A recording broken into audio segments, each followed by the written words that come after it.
வணக்கம். இன்னைக்கு நம்ம பார்க்க போற பழமொழி, உழவுக்கு ஏற்ற மாடு வாங்கியவனும் இல்லை, தாய்க்கு ஏற்ற மனைவியை கட்டியவனும் இல்லை. இதுக்கு அர்த்தம் என்னன்னா, அதாவது தாய்க்கு ஏற்ற மனைவியை கட்டியவனும் இல்லைன்னா, பெண்கள் பொதுவாகவே தங்களுடைய உடைமைக்கு ரொம்ப முக்கியத்துவம் கொடுப்பாங்க. அவங்களோட உடைமைகள் எதுவாக இருந்தாலும் அதை வந்து யாருக்கும் விட்டு தர மாட்டாங்க. இன்னொன்று ரொம்ப பொசசிவ்னஸ் இதாக இருப்பாங்க. பொசசிவ்னஸ் இருக்கும் பெண்களுக்கு.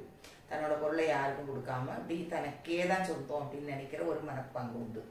இப்படிப்பட்ட இதில் பார்க்கும்போது அந்த நம்ம மனிதர்களோட பார்க்கும்போது விலங்குகளை பார்த்தா, காட்டில் உள்ள விலங்குகள்லாம் என்ன செய்யும்னா, அதெல்லாம் குட்டி போட்ட உடனே கொஞ்ச நாள் அந்த குட்டிகள் தன் காலில் நிற்கிறது வரைக்கும் அதை நல்லா பாதுகாத்து கொள்ளும். அதுக்கு எல்லாம் உணவு கொடுக்கறது எல்லாத்தையும் பாதுகாத்துக்கிடும். அதனால தான் அப்படி பாதுகாக்க தவறுச்சுன்னா மற்ற விலங்குகள் அதை அடித்து கொண்டு சாப்பிட்டு விடும். அதோட உயிருக்கு ஆபத்தாயிடும்.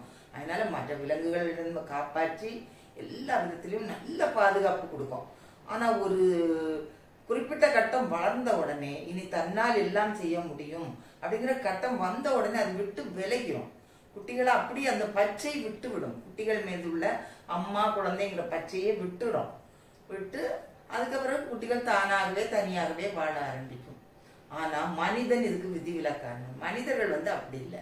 மனிதர்கள்ல ஒரு தாயாக இருந்தாலும் அவளுடைய குழந்தைகள் இருந்தால் அதுகளை சின்னதுல ரொம்ப பேணி வளர்த்து அதுகளுக்கு கல்வி கொடுத்து நல்லா வளர்த்த பிறகும் கடைசியில திருமணம் ஆகிற கட்டம் வரும் பொழுது, அவனுக்கு ஒரு பெண்ணை பார்த்து ஒரு மனைவி வரும் பொழுதும் வந்த பிறகும் கூட அந்த தாயானவள் அந்த பற்றை விட மாட்டாள். அவன் தன்னுடைய மகன், என்னுடைய மகன் தான் இன்னும் என்றது நமக்குத்தான் முதல் உரிமை என்று அந்த உரிமையை நிலைநாட்டி கொண்டே இருப்பார்கள்.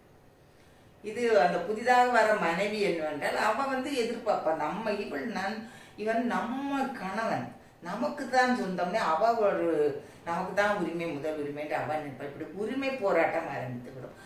அவளுடைய உரிமையை மனைவி விட்டு தர அவள் மறுப்பாள்.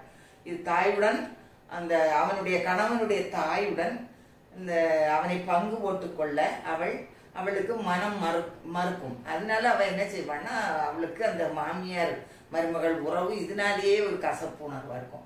தாய்க்கு வந்து அவன் ஆயுசு முடிகிறது வரை மகன் மேல அந்த பற்று இருந்துகிட்டே இருக்கும். நம்ம மகன், நம்ம குழந்தை அப்படின்னு சொல்லி அவங்க விட்டே கொடுக்க மாட்டாங்க. அதனாலதான் இங்க மனைவி ஒரு பக்கம். அதனாலதான் ரெண்டு பேருக்கு இடையில எப்பவுமே ஒரு போட்டி உணர்வு, ஒரு கசப்பு உணர்வு. அதனால்தான் உலகம் எங்கிலும் மாமியார் மருமகள்னாலே அந்த உறவு வந்து ரொம்ப கசப்பான ஒரு உணர்வா இருக்கு. கசப்பான உணர்வு உறவாகவும் இருக்குது. இதுக்கு என்ன செய்யணும்னா, எந்த பாரபட்சமும் இல்லாம அவங்க ஃப்ரீயா பழகுனாங்கன்னா எந்த உறவுமே ஒரு நல்ல உறவாக இருக்கும். இதனாலதான் தாய்க்கு ஏற்ற மனைவியை கட்டியவனும் இல்லை அப்படின்னு சொல்றாங்க. ஏன்னா நிறைய பேருக்கு எதிர்பார்ப்பு வந்து பெரிய அளவுல இருக்கும். எது கிடைச்சாலும் நமக்கு சிறப்பானதா இருக்கணும்னு நினைப்பாங்க. ஆனா அவங்க நினைச்ச அளவு கிடைக்காதனால ஏமாற்றமா இருக்கும்.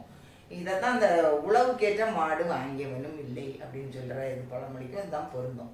எப்படின்னா, ஒரு உழவுக்கு அந்த மாடுகள் மிக சிறந்த மாடா பார்த்து தான் வாங்கிச்சு வருவாங்க. இப்படி இருக்கணும் அப்படி இருக்கணும்னு வெளியூர்களுக்கு போய் நல்ல மாடா பிடிச்சிட்டு வந்து தான் உழவுக்கு பயன்படுத்துவாங்க. ஆனா இதே மாடுகள் அவங்க நினைக்கிற அளவுக்கு சில நேரம் இருக்காது.